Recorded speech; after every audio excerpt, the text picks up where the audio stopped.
News express ಎಟ್ 6 ಗೆ ಸ್ವಾಗತ. ನಾನು ವಿಸ್ಮಿತಾ ಬೆಳ್ಳಿಯಪ್ಪ. ಬಿಜೆಪಿ ವರ್ಸಸ್ ಕಾಂಗ್ರೆಸ್ ನಡುವೆ ತಾರಕಕ್ಕೇರಿದ ಬಿಡ್ ಜಡಿದಾಟ. ಸರ್ಕಾರಕ್ಕೆ ಪ್ರಿಯಾಂಕ್ ಖರ್ಗೆ ಹೇಳಿದ ಪಂಚ ಪ್ರಶ್ನೆಗಳು ಏನೇನು? ಸಿಎಂ ವಾಪಸ್ ಬರ್ತಿದ್ದಂತೆ ದೆಹಲಿಗೆ ಹಾರಿದ್ದೇಕೆ ಜಗದೀಶ್ ಶೆಟ್ಟರ್? ಪುನೀತ್ ನಮನ ಕಾರ್ಯಕ್ರಮಕ್ಕೆ ಬಗ್ಗೆ ಫಿಲ್ಮ್ ಚೇಂಬರ್ ಹೇಳಿದ್ದೇನು? ಇದೆಲ್ಲವನ್ನ ನೋಡೋಣ ನ್ಯೂಸ್ ಎಕ್ಸ್‌ಪ್ರೆಸ್ನಲ್ಲಿ. ಬಿಟ್ಕಾಯಿನ್ ಕೇಸ್ ಮುಚ್ಚಿ ಹಾಕಲು ಯತ್ನಿಸುತ್ತಿದೆಯಾ ಸರ್ಕಾರ? ಸಿಎಂ ಮಾತು ಸೆಟಲ್ಮೆಂಟ್ ಮಾಡಿಕೊಳ್ಳೋಣ ಎಂಬಂತಿದೆ ಅಂತ ಹೇಳಿದ್ದೇಕೆ ಪ್ರಿಯಾಂಕ್ ಖರ್ಗೆ? ಕಾಂಗ್ರೆಸ್ ಮೇಲೆ ಟ್ವೀಟ್ನಲ್ಲೇ ತಿರುಗುಬಾಣ ಬಿಟ್ಟಿದ್ದೇಕೆ ಬಿಜೆಪಿ? ಇವೆಲ್ಲವನ್ನ ನೋಡೋಣ ಬಿಟ್ ಬಡಿದಾಟ ನ್ಯೂಸ್ ಎಕ್ಸ್‌ಪ್ರೆಸ್ನಲ್ಲಿ.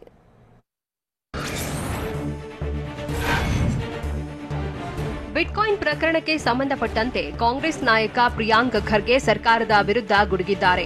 ಬಿಟ್ಕಾಯಿನ್ ಕೇಸ್ನ ಸತ್ಯವನ್ನ ಮುಚ್ಚಿ ಹಾಕಲು ಸರ್ಕಾರ ಯತ್ನಿಸುತ್ತಿದೆ ಅಂತ ಆರೋಪಿಸಿದ್ದಾರೆ. ಬಿಟ್ಕಾಯಿನ್ ಪ್ರಕರಣ ದೊಡ್ಡ ಹಗರಣವಾಗಿದೆ. 2020ರ ನವೆಂಬರ್ 14ರಂದು ಹೋಟೆಲ್ ಮೌರ್ಯದಲ್ಲಿ ಸಿಸಿಬಿ ಅವರಿಗೆ ಶ್ರೀಕಿ ಸರೆಂಡರ್ ಆಗ್ತಾನೆ. ಆ ಬಳಿಕ 3 ದಿನ ಕೇಸ್ ಸಂಬಂಧ ಯಾವುದೇ ರಿಪೋರ್ಟ್ ಆಗಲ್ಲ. ನಂತರ 2020ರ ನವೆಂಬರ್ 17ರಂದು ಪ್ರಕರಣ ಏಕೆ ದಾಖಲಾಗುತ್ತದೆ ಅಂತ ಪ್ರಿಯಾಂಕ್ ಖರ್ಗೆ ಪ್ರಶ್ನಿಸಿದ್ದಾರೆ.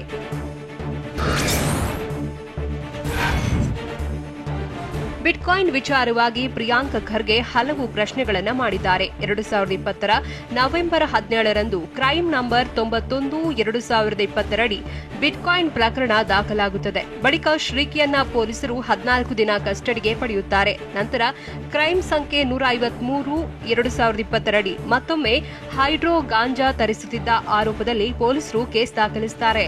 ಕ್ರೈಮ್ ಸಂಖ್ಯೆ 287/2020 ಅಡಿ 2020ರ ನವೆಂಬರ್ 19ರಂದು ಮತ್ತೊಂದು ಕೇಸ್ ಪ್ರಕರಣ ದಾಖಲಿಸುತ್ತಾರೆ. ಅಲ್ಲದೆ ಕ್ರೈಮ್ ಸಂಖ್ಯೆ 45/2020 ಅಡಿ ಮತ್ತೊಂದು ಪ್ರಕರಣ ದಾಖಲಿಸಿ ಶ್ರೀಕಿಯನ್ನ ಮತ್ತೊಮ್ಮೆ ಕಸ್ಟಡಿಗೆ ಪಡೆಯಲಾಗುತ್ತದೆ. ಆಗ ಇಲ್ಲಿ ಬಿಟ್ಕಾಯಿನ್ ವಿಚಾರ ಪ್ರಸ್ತಾಪವಾಗುತ್ತೆ ಅಂತ ಪ್ರಿಯಾಂಕ್ ಖರ್ಗೆ ಕೇಸ್ ಸಂಬಂಧ ಮಾತನಾಡಿದ್ದಾರೆ.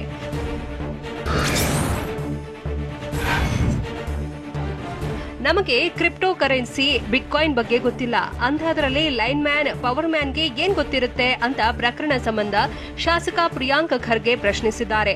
ಪಂಚನಾಮೆಗೆ ಲೈನ್ ಮ್ಯಾನ್ ಪವರ್ ಮ್ಯಾನ್ ಕರೆಸಿದ್ದೇಕೆ ಎಂದು ಪ್ರಿಯಾಂಕ್ ಖರ್ಗೆ ಪ್ರಶ್ನಿಸಿದ್ದು, 2021 ಜನವರಿ 8ರಂದು ಕ್ರೈಮ್ ನಂಬರ್ 45/2020 ಪ್ರಕರಣ ಸಂಬಂಧ ಪಂಚನಾಮೆ ಹೊರಗೆ ಬರುತ್ತದೆ. ಕ್ರಿಪ್ಟೋ ಕರೆನ್ಸಿ ರಿಕವರಿ ಬಗ್ಗೆ ಪಂಚನಾಮೆಯಲ್ಲಿ ಉಲ್ಲೇಖವಿದೆ. 31 ಬಿಟ್ಕಾಯಿನ್ ಸಿಕ್ಕಾಗ ಪಂಚನಾಮೆಗೆ ಸಾಕ್ಷಿದಾರರಾಗಿ ರಿಕವರಿಗೆ ಲೈನ್ ಮ್ಯಾನ್ ಪವರ್ ಮ್ಯಾನ್ ಕರೆಸುತ್ತಾರೆ ಎಂದು ಹೇಳಿದ್ದಾರೆ.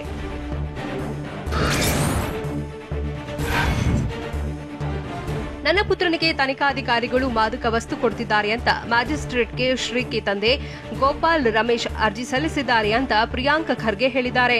ಆ ಬಳಿಕ ಮ್ಯಾಜಿಸ್ಟ್ರೇಟ್ ಶ್ರೀಕಿಯ ರಕ್ತ ಮೂತ್ರ ಮಾದರಿ ಪಡೆಯಲು ಪೊಲೀಸರಿಗೆ ಸೂಚಿಸುತ್ತಾರೆ. ಆದರೆ ಪೊಲೀಸರು ಶ್ರೀಕಿಗೆ ಹೊಟ್ಟೆ ಶುದ್ಧೀಕರಣ ಮಾಡಿಸಿ ರಕ್ತ ಮೂತ್ರ ಮಾದರಿ ಟೆಸ್ಟ್ ಅವಾಯ್ಡ್ ಮಾಡ್ತಾರೆ.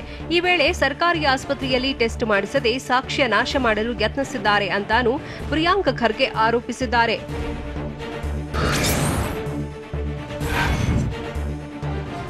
ಸಿಎಂ ಬಸವರಾಜ ಬೊಮ್ಮಾಯಿ ವಿರುದ್ಧ ಪ್ರಿಯಾಂಕ್ ಖರ್ಗೆ ನೇರ ಆರೋಪ ಮಾಡಿದ್ದಾರೆ. ಸೆಟಲ್ಮೆಂಟ್ ಮಾಡ್ಕೊಳ್ಳೋಣ ಅನ್ನೋ ರೀತಿ ಸಿಎಂ ಮಾತನಾಡ್ತಾರೆ. ಬಿಟ್ಕಾಯಿನ್ ಪ್ರಕರಣದಲ್ಲಿ ನಾವು ಇದ್ದೀವಿ, ನೀವು ಇದ್ದೀರಿ, ಎಲ್ಲರೂ ಸೆಟಲ್ಮೆಂಟ್ ಮಾಡಿಕೊಳ್ಳೋಣ ಅನ್ನೋ ಥರ ಸಿಎಂ ಮಾತಿದೆ. ಅಲ್ಲದೆ ಬಿಟ್ಕಾಯಿನ್ ಪ್ರಕರಣ ಮುಖ್ಯವಲ್ಲ ಅಂತ ಸಿಎಂ ಹೇಳ್ತಾರೆ. ಹಾಗಾದ್ರೆ ಪ್ರಧಾನಿ ಮೋದಿ ಬಳಿ ಹೋಗಿ ಏಕೆ ಚರ್ಚಿಸಿದ್ರು ಅಂತ ಸಿಎಂರನ್ನ ಶಾಸಕ ಪ್ರಿಯಾಂಕ್ ಖರ್ಗೆ ಪ್ರಶ್ನಿಸಿದ್ದಾರೆ.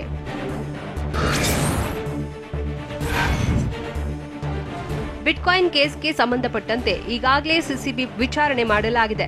ಕೇಂದ್ರದ ಏಜೆನ್ಸಿಗಳು ಇಡಿ ತನಿಖೆ ನಡೆಸುತ್ತಿವೆ. ತನಿಖೆ ನಡೆಯುತ್ತಿರುವಾಗ ಹೆಚ್ಚು ಏನೂ ಹೇಳಲು ಆಗಲ್ಲ ಅಂತ ಸಚಿವ ಅಶ್ವಥ್ ನಾರಾಯಣ್ ಹೇಳಿದ್ದಾರೆ. ಬೆಂಗಳೂರಿನಲ್ಲಿ ಮಾತನಾಡಿದವರು, ಪ್ರತಿಪಕ್ಷಗಳು ದಾಖಲೆ ಇದ್ರೆ ರಿಲೀಸ್ ಮಾಡಬಹುದು, ಏನೇ ಇದ್ರೂ ಹೊರಗೆ ತರಬಹುದು. ಕಾಂಗ್ರೆಸ್ ನಾಯಕ ರಣದೀಪ್ ಸಿಂಗ್ ಸುರ್ಜೇವಾಲಾ ದಾಖಲೆ ಬಿಡುಗಡೆ ಮಾಡ್ತಾರಂತೆ, ಆದ್ರೆ ಅದು ಫ್ಲಾಪ್ ಶೋ ಆಗಲಿದೆ ಅಂತ ಸಚಿವ ಅಶ್ವಥ್ ನಾರಾಯಣ್ ಹೇಳಿದ್ದಾರೆ.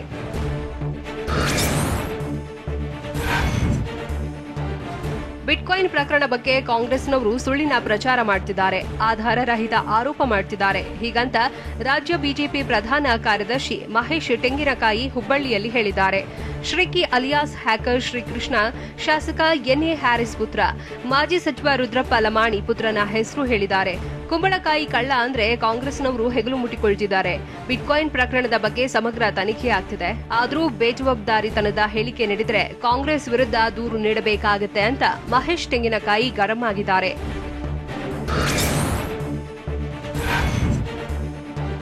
ಬಿಟ್ಕಾಯಿನ್ ಕೇಸ್ ವಿಚಾರದಲ್ಲಿ ಕಾಂಗ್ರೆಸ್ ಲೀಡರ್ಸ್ ಅಕ್ಷರಶಃ ಕತ್ತಲೆಯಲ್ಲಿ ಕಪ್ಪು ಬೆಕ್ಕು ಹುಡುಕುವ ಪ್ರಯತ್ನ ನಡೆಸುತ್ತಿದ್ದಾರೆ ಅಂತ ಬಿಜೆಪಿ ಟ್ವೀಟ್ ಮಾಡಿ ಟಾಂಗ್ ಕೊಟ್ಟಿದೆ. ಇಲ್ಲದ ವಸ್ತುವನ್ನ ಇದೆ ಅಂತ ಪ್ರಸ್ತಾಪಿಸುವ ಭ್ರಮಾತ್ಮಕ ಕಾಯಿಲೆ ಕಾಂಗ್ರೆಸ್ ನಾಯಕರನ್ನ ಕಾಡುತ್ತಿರುವಂತಿದೆ.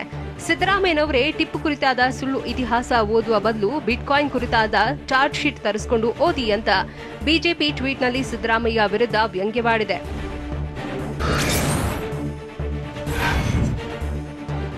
ಸಿದ್ದರಾಮಯ್ಯ ಚಾರ್ಜ್ ಶೀಟ್ ಓದಿದ್ರೆ ನಿಮ್ಮ ಪಕ್ಷದ ನಾಯಕರು ಬಿಟ್ಕಾಯಿನ್ ಕೇಸ್ನಲ್ಲಿ ಹೇಗೆ ಭಾಗಿಯಾಗಿದ್ದಾರೆ ಅಂತ ಅರ್ಥ ಆಗುತ್ತೆ.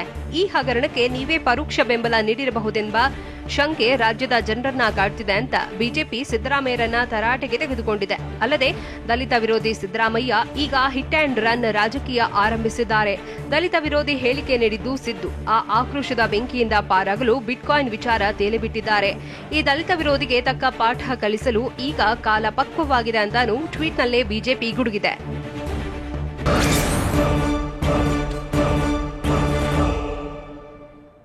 ಬಿಟ್ಕಾಯಿನ್ ದಂಧೆಯಲ್ಲಿ ರಾಜಕಾರಣಿಗಳು ಪೊಲೀಸ್ ಅಧಿಕಾರಿಗಳು ಭಾಗಿಯಾಗಿದ್ದಾರೆ ಎಂದಿದ್ದಕ್ಕೆ ಪ್ರಿಯಾಂಕ್ ಖರ್ಗೆ ಕಾಂಗ್ರೆಸ್ಗೆ ಬಿಜೆಪಿ ನಾಯಕರೇ ಮಾಹಿತಿ ನೀಡುತ್ತಿದ್ದಾರಾ? ಸಿದ್ದರಾಮಯ್ಯ ಸಿಎಂ ಆಗಿದ್ದಾಗ ಬಿಟ್ಕಾಯಿನ್ ದಂಧೆ ಅಂತ ಹೇಳಿದ್ಯಾರು? ನೋಡೋಣ ಬಿಟ್ ಫೈಟ್ ನ್ಯೂಸ್ ಎಕ್ಸ್‌ಪ್ರೆಸ್‌ನಲ್ಲಿ. ಬಿಟ್ಕಾಯಿನ್ ದಂಧೆಯಲ್ಲಿ ಎಲ್ಲರೂ ಭಾಗಿಯಾಗಿದ್ದಾರೆ ಅಂತ ಕಾಂಗ್ರೆಸ್ ಶಾಸಕ ಪ್ರಿಯಾಂಕ್ ಖರ್ಗೆ ಆರೋಪಿಸಿದ್ದಾರೆ. ಪ್ರಕರಣದ ತನಿಖೆ ವಿಳಂಬ ಮಾಡುತ್ತಿರುವುದು ಏಕೆ ಎಂದು ಪ್ರಿಯಾಂಕ್ ಖರ್ಗೆ ಪ್ರಶ್ನಿಸಿದ್ದು, ರಾಜ್ಯ ಸರ್ಕಾರದ ತನಿಖೆಯಲ್ಲಿ ಪಾರದರ್ಶಕತೆ ಇಲ್ಲ, ರಾಜಕಾರಣಿಗಳು ಪೊಲೀಸ್ ಅಧಿಕಾರಿಗಳು ಭಾಗಿಯಾಗಿದ್ದಾರೆ. ಹೀಗಾಗಿ ಸುಪ್ರೀಂ ಕೋರ್ಟ್ ಮೇಲುಸ್ತುವಾರಿಯಲ್ಲಿ ಹಾಲಿ ನ್ಯಾಯಮೂರ್ತಿ ನೇತೃತ್ವದಲ್ಲಿ ತನಿಖೆ ನಡೆಸಬೇಕು ಅಂತ ಒತ್ತಾಯಿಸಿದ್ದಾರೆ.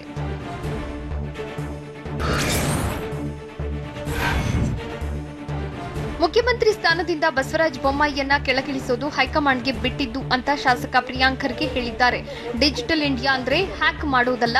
ಪ್ರಧಾನಿ ಮೋದಿ ಕನಸಿನ ಡಿಜಿಟಲ್ ಇಂಡಿಯಾ ಇದಲ್ಲ. ಬಿಟ್ಕಾಯಿನ್ ಹ್ಯಾಕ್ ಮಾಡಿದ್ದು ದೇಶದಲ್ಲಿ ಮೊದಲು, ರಾಜ್ಯದಲ್ಲಿ 3ನೇ ಸಿಎಂ ಬರುವುದು ಹೈಕಮಾಂಡ್ಗೆ ಬಿಟ್ಟದ್ದು. ಹಾಗಾಗಿ ಸಿಎಂ ಬೊಮ್ಮಾಯಿ ಅವರಿಗೆ ನಾನು ಎಚ್ಚರಿಸುತ್ತಿದ್ದೇನೆ. ಬಿಟ್ಕಾಯಿನ್ ವಿಚಾರದ ಬಗ್ಗೆ ಜನರಿಗೆ ಸ್ಪಷ್ಟ ಮಾಹಿತಿ ನೀಡಿ ಅಂತ ಪ್ರಿಯಾಂಕ್ ಖರ್ಗೆ ಆಗ್ರಹಿಸಿದರು.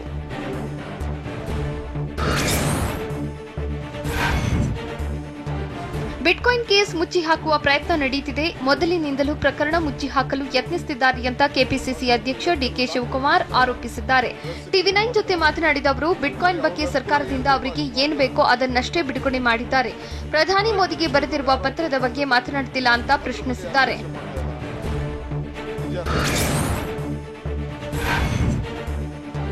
ಬಿಟ್ಕಾಯಿನ್ ಪ್ರಕರಣದ ಬಗ್ಗೆ ಪ್ರಧಾನಿ ಬಿಟ್ಬಿಡಿ ಎಂದು ಹೇಳಿರಬಹುದು, ಆದರೆ ನಾವು ಮಾತ್ರ ಬಿಟ್ಕಾಯಿನ್ ವಿಚಾರ ಬಿಡಲ್ಲ ಅಂತ ಕೆಪಿಸಿಸಿ ಅಧ್ಯಕ್ಷ ಡಿಕೆ ಶಿವಕುಮಾರ್ ಹೇಳಿದ್ದಾರೆ.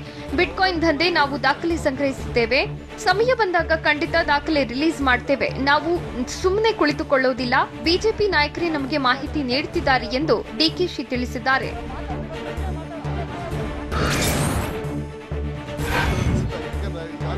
ಕೆಪಿಸಿಸಿ ಅಧ್ಯಕ್ಷ ಡಿಕೆ ಶಿವಕುಮಾರ್ ಹೇಳಿಕೆ ಬೆನ್ನಲ್ಲೇ ಹಲವು ಅನುಮಾನಗಳು ಹುಟ್ಟಿಕೊಂಡಿವೆ.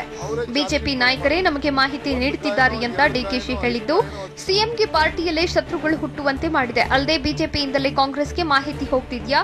ಡಿಕೆಶಿ ಹೇಳ್ತಿರುವ ಮಾತಿನ ಹಿಂದಿನ ರಹಸ್ಯವೇನು? ಬಿಜೆಪಿ ಪಾರ್ಟಿಯಲ್ಲೇ ಒಳತಂತ್ರ ನಡೀತಾ ಇದೆಯಾ ಅನ್ನೋ ಪ್ರಶ್ನೆ ಉದ್ಭವಿಸಿದೆ.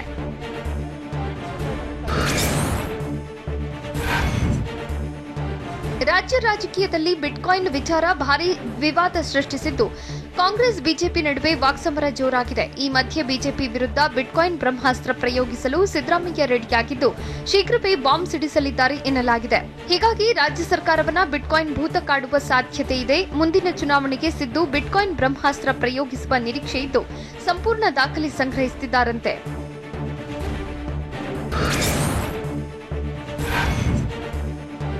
ಬಿಟ್ಕಾಯಿನ್ ವಿಚಾರದಲ್ಲಿ ವಿಪಕ್ಷ ನಾಯಕ ಸಿದ್ದರಾಮಯ್ಯ ಮಾಸ್ಟರ್ ಪ್ಲಾನ್ ಮಾಡುತ್ತಿದ್ದು, ಬಿಜೆಪಿ ವಿರುದ್ಧ ಬಿಟ್ಕಾಯಿನ್ ರಣತಂತ್ರ ಹೆಣಿತಿದ್ದಾರೆ.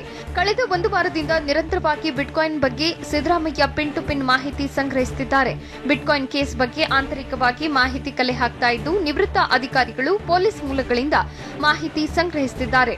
ಅಲ್ಲದೆ ಸೈಬರ್ ಕ್ರೈಂ ತಜ್ಞರಿಂದಲೂ ಮಾಹಿತಿ ಕಲೆ ಹಾಕ್ತಿದ್ದಾರೆ.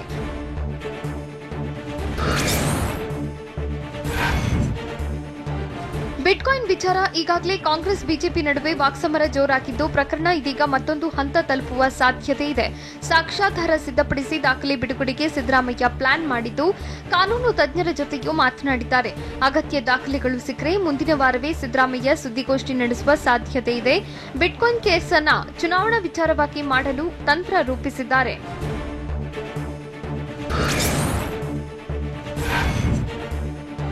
ರಾಜ್ಯ ರಾಜಕೀಯದಲ್ಲಿ ಬಿಟ್ಕಾಯಿನ್ ಬಡಿದಾಟ ಜೋರಾಗಿದ್ದು ಕಾಂಗ್ರೆಸ್ ವಿರುದ್ಧ ಬಿಜೆಪಿ ಟ್ವೀಟ್ ವಾರ್ ಶುರು ಮಾಡಿದೆ. ಸಿದ್ದರಾಮಯ್ಯ ಸಿಎಂ ಆಗಿದ್ದಾಗ ಬಿಟ್ಕಾಯಿನ್ ದಂಧೆ ನಡೆದಿದೆ ಅಂತ ಟ್ವೀಟ್ ಮೂಲಕ ರಾಜ್ಯ ಬಿಜೆಪಿ ಘಟಕ ಆರೋಪ ಮಾಡಿದೆ. ಬಿಟ್ಕಾಯಿನ್ ದಂಧೆ ಆರೋಪಿ ಮೊಹಮ್ಮದ್ ನಲಪಾಡ್ ಮಾಜಿ ಸಚಿವ ಲಮಾಣಿ ಪುತ್ರ ದರ್ಶನ್ ಎಂದು ಆರೋಪಿಸಿದ್ದು ವ್ಯವಹಾರ ನಡೆಸಿರುವ ಬಗ್ಗೆ ಕೋರ್ಟ್ಗೆ ಸಲ್ಲಿಸಿದ್ದ ಚಾರ್ಜ್ ಶೀಟ್ನಲ್ಲಿ ಉಲ್ಲೇಖವಾಗಿದೆ ಎಂದು ಟ್ವಿಟರ್ನಲ್ಲಿ ಹೇಳಿದೆ.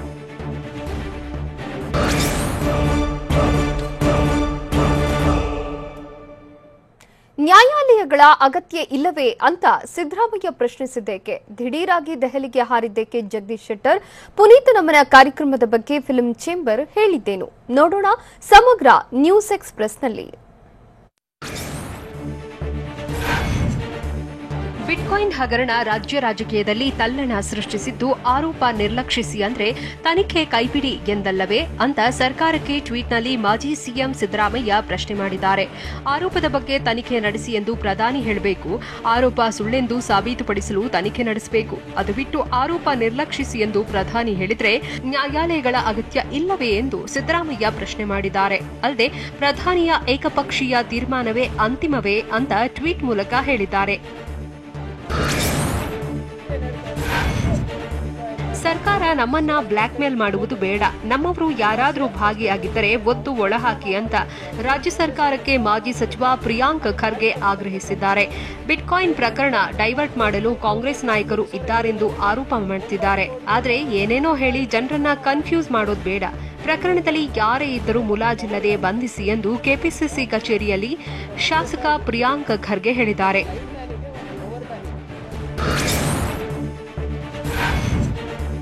ಬಿಟ್ಕಾಯಿನ್ ಪ್ರಕರಣದ ಬಗ್ಗೆ ಇವರು ತನಿಖೆ ಮಾಡ್ತಿದ್ದಾರಾ ಅಥವಾ ರಕ್ಷಿಸುತ್ತಿದ್ದಾರಾ ಅಂತ ಶಾಸಕ ಪ್ರಿಯಾಂಕ್ ಖರ್ಗೆ ಪ್ರಶ್ನಿಸಿದ್ದಾರೆ.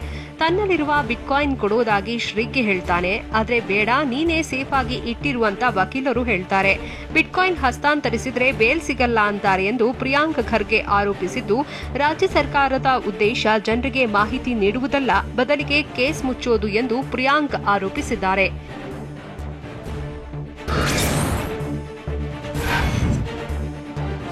ಮುಖ್ಯಮಂತ್ರಿ ಬಸವರಾಜ ಬೊಮ್ಮಾಯಿ ವಾಪಸ್ ಬರ್ತಿದ್ದಂತೆ ಮಾಜಿ ಮುಖ್ಯಮಂತ್ರಿ ಜಗದೀಶ್ ಶೆಟ್ಟರ್ ದೆಹಲಿಗೆ ಪ್ರಯಾಣಿಸಿದ್ದಾರೆ. ಹುಬ್ಬಳ್ಳಿಯಿಂದ ನೇರವಾಗಿ ದೆಹಲಿಗೆ ಪ್ರಯಾಣಿಸಿದ್ದು ಜಗದೀಶ್ ಶೆಟ್ಟರ್ ದೆಹಲಿ ಪ್ರಯಾಣ ಕುತೂಹಲ ಕೆರಳಿಸಿದೆ. ಅಲ್ಲದೆ ಜಗದೀಶ್ ಶೆಟ್ಟರ್ ಹೈಕಮಾಂಡ್ ನಾಯಕರನ್ನ ಭೇಟಿಯಾಗಲಿದ್ದಾರಾ ಅನ್ನೋ ಪ್ರಶ್ನೆ ಉದ್ಭವಿಸಿದೆ.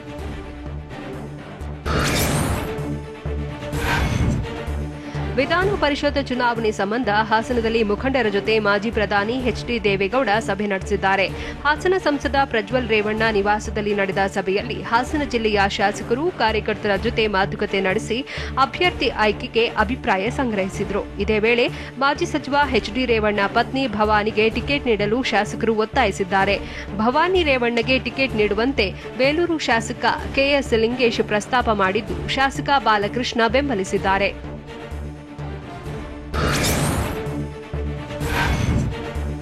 ರೈತರ ವಿರೋಧದ ನಡುವೆಯೂ ಬೆಳಗಾವಿ ತಾಲೂಕಿನ ಮಚ್ಚೆ ಗ್ರಾಮದ ಬಳಿ ರಾಷ್ಟ್ರೀಯ ಹೆದ್ದಾರಿ 4A ಬೈಪಾಸ್ ರಸ್ತೆ ಕಾಮಗಾರಿ ನಡೆಯುತ್ತಿದೆ. ಹೀಗಾಗಿ ಬೈಪಾಸ್ ಕಾಮಗಾರಿ ವಿರೋಧಿಸಿ ರೈತರು ಪ್ರತಿಭಟನೆ ನಡೆಸಿದ್ದಾರೆ. ಫಲವತ್ತಾದ ಭೂಮಿಯಲ್ಲಿ ರಸ್ತೆ ಮಾಡುತ್ತಿದ್ದಾರೆಂದು ಕಿಡಿಕಾರಿದ್ದು, ಅದೇ ಭೂಮಿಯಲ್ಲಿ ಬೆಳೆದ ಬೆಳೆ ಕೈಯಲ್ಲಿ ಹಿಡಿದು ಧರಣಿ ನಡೆಸಿದ್ದಾರೆ. ಕಬ್ಬು, ಕ್ಯಾರೆಟ್, ಭತ್ತದ ಬೆಳೆ ಪ್ರದರ್ಶಿಸಿ ರೈತರು ಆಕ್ರೋಶ ವ್ಯಕ್ತಪಡಿಸಿದ್ದಾರೆ.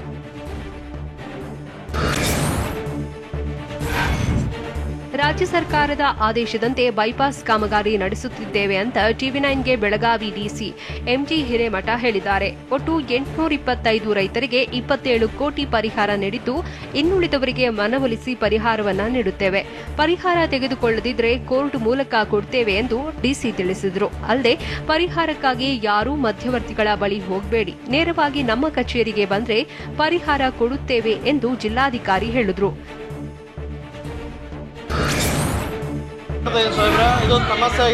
ಪ್ರಕರಣ ಸಂಬಂಧ ಕೇಳಲು ತೆರಳಿದ್ದ ವ್ಯಕ್ತಿಗೆ ರಾಮನಗರ ಜಿಲ್ಲೆಯ ಚನ್ನಪಟ್ಟಣ ಸಿಪಿಐ ದಿವಾಕರ್ ಆವಾಜ್ ಹಾಕಿದ್ದಾರೆ. ವಿಡಿಯೋ ಮಾಡ್ತಿರುವುದನ್ನ ಗಮನಿಸಿದ ಸಿಪಿಐ ದಿವಾಕರ್ ಹರೀಶ್ ಎಂಬಾತನ ಮೊಬೈಲ್ ಕಿತ್ತುಕೊಳ್ಳಲು ಯತ್ನಿಸಿದ್ದಾರೆ. ಆವಾಜ್ ಹಾಕಿ ಮೊಬೈಲ್ ಕಿತ್ತುಕೊಳ್ಳಲು ಮುಂದಾದ ಸಿಪಿಐ ವಿಡಿಯೋ ವೈರಲ್ ಆಗಿದೆ.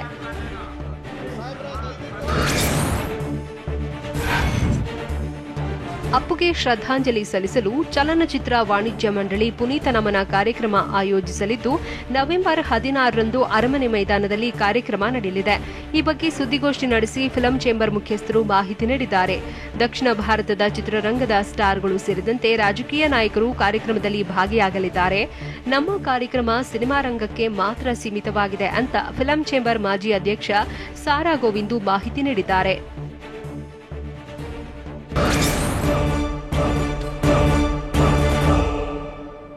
ಸೆಲ್ಫಿ ಗೀಳಿಗೆ ಇಬ್ಬರು ಬಲಿಯಾಗಿದ್ದ ಹೇಗೆ? ಬಸ್ ನಿಲ್ದಾಣದಲ್ಲಿ ಕಂಡಕ್ಟರ್ ಒಬ್ಬ ಪ್ರಯಾಣಿಕನಿಗೆ ಬೂಟ್ನಿಂದ ಹೊಡೆದಿದ್ದಕ್ಕೆ ದಾವಣಗೆರೆ ಜಿಲ್ಲಾಧಿಕಾರಿಗೆ ಹೃದಯಾಘಾತವಾಗಿದೆ ಅಂತ ಸುಳ್ಳು ಸುದ್ದಿ ಹಬ್ಬಿಸಿದ್ದು ಯಾರು? ನೋಡೋಣ ಕರ್ನಾಟಕ ನ್ಯೂಸ್ ಎಕ್ಸ್‌ಪ್ರೆಸ್‌ನಲ್ಲಿ. ಬಿಜೆಪಿ ಸಂಸದ ಜಿಎಂ ಸಿದ್ದೇಶ್ವರ್ ಕುಟುಂಬ ಅಕ್ರಮ ಕಲ್ಲು ಗಣಿಗಾರಿಕೆಯಲ್ಲಿ ತೊಡಗಿದೆ ಅಂತ ದಾವಣಗೆರೆಯಲ್ಲಿ ಎಸ್ಆರ್ ಹಿರೇಮಠ್ ಆರೋಪಿಸಿದ್ದಾರೆ. ಸುದ್ದಿಗೋಷ್ಠಿಯಲ್ಲಿ ಮಾತನಾಡಿದ ಸಮಾಜ ಪರಿವರ್ತನಾ ಸಮುದಾಯದ ಮುಖ್ಯಸ್ಥ ಹಿರೇಮಠ್, ಸಕ್ಕರೆ ಕಾರ್ಖಾನೆ ಸ್ಥಾಪನೆಗೆ ಅಂತ ಕೆಐಎಡಿಬಿಯಿಂದ ಸಿದ್ದೇಶ್ವರ್ ಕುಟುಂಬಕ್ಕೆ ಜಮೀನು ಮಂಜೂರಾಗಿತ್ತು. ಆದರೆ ಜಮೀನಿನಲ್ಲಿ ಕ್ರಷರ್ ಇಟ್ಟು ಸಿದ್ದೇಶ್ವರ್ ಕುಟುಂಬ ಅಕ್ರಮ ಕಲ್ಲು ಗಣಿಗಾರಿಕೆ ನಡೆಸುತ್ತಿದೆ ಅಂತ ಎಸ್ಆರ್ ಹಿರೇಮಠ್ ಆರೋಪಿಸಿದ್ದಾರೆ.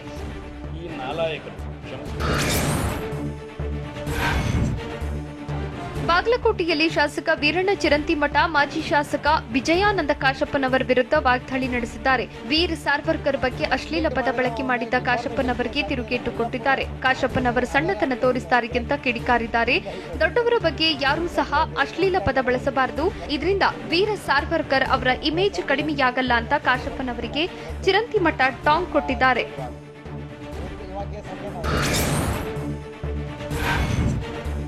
ದಾವಣಗೆರೆ ಜಿಲ್ಲಾಧಿಕಾರಿ ಮಹಂತೇಶ್ ಬೀಳಗಿಗೆ ಹೃದಯಾಘಾತವಾಗಿದೆ ಅಂತ ಕಿಡಿಗೇಡಿಗಳು ಸುಳ್ಳು ಸುದ್ದಿ ಹಬ್ಬಿಸಿದ್ರು. ಈ ಬಗ್ಗೆ ಸ್ಪಷ್ಟನೆ ಕೊಟ್ಟ ಡಿಸಿ ಮಹಂತೇಶ್ ಬೀಳಗಿ, ಸಿಎಸ್ ಜೊತೆ ವಿಡಿಯೋ ಕಾನ್ಫರೆನ್ಸ್ನಲ್ಲಿ ಪಾಲ್ಗೊಂಡಿದ್ದೇನೆ, ಜಿಲ್ಲಾ ಮಟ್ಟದ ಅಧಿಕಾರಿಗಳ ಜೊತೆ ಸಭೆ ನಡೆಸಿದ್ದೇನೆ, ನನಗೆ ಏನೂ ಆಗಿಲ್ಲ, ನಾನು ಕ್ರಿಯಾಶೀಲನಾಗಿ ಕೆಲಸ ಮಾಡ್ತಿದ್ದೇನೆ, 2 ವರ್ಷದಿಂದ ದಾವಣಗೆರೆ ಡಿಸಿಯಾಗಿ ಸೇವೆ ಸಲ್ಲಿಸುತ್ತಿದ್ದೇನೆ, ಜನರು ಕೂಡ ಸ್ಪಂದಿಸುತ್ತಿದ್ದಾರೆ, ಜನರು ವದಂತಿಗೆ ಕಿವಿಗೊಡಬೇಡಿ ಅಂತ ಡಿಸಿ ಮಹಂತೇಶ್ ಬೀಳಗಿ ಮನವಿ ಮಾಡಿದ್ದಾರೆ.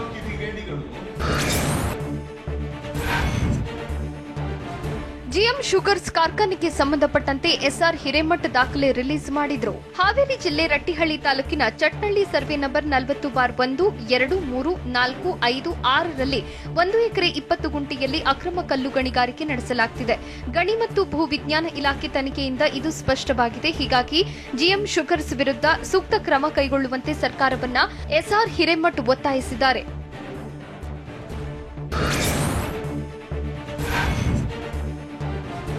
ಮೈಸೂರಿನ ಚಾಮುಂಡಿ ಬೆಟ್ಟದಲ್ಲಿ ಬೈಕ್ ಸವಾರರಿಗೆ ಚಿರತೆ ಕಾಣಿಸಿಕೊಂಡಿದ್ದು ವಿಡಿಯೋ ವೈರಲ್ ಆಗಿದೆ. ಇದರಿಂದ ಸವಾರರಲ್ಲಿ ಭೀತಿ ಮನೆ ಮಾಡಿದ್ದು ಚಾಮುಂಡಿ ಬೆಟ್ಟದಲ್ಲಿ ಚಿರತೆಗಳು ಹೆಚ್ಚಾಗಿವೆ ಎನ್ನಲಾಗಿದೆ. ಸಂಚರಿಸುತ್ತಿದ್ದಾಗಲೇ ಬೈಕ್ ಮುಂದೆ ಚಿರತೆ ಸಾಗಿದ್ದು ಸವಾರರನ್ನ ತಂಡ ಹೊಡೆಸಿತ್ತು. ಬೈಕ್ಗೆ ಅಡ್ಡ ಬಂದ ಚಿರತೆ ಬಳಿಕ ರಸ್ತೆ ಬದಿಗೆ ಓಡಿದೆ.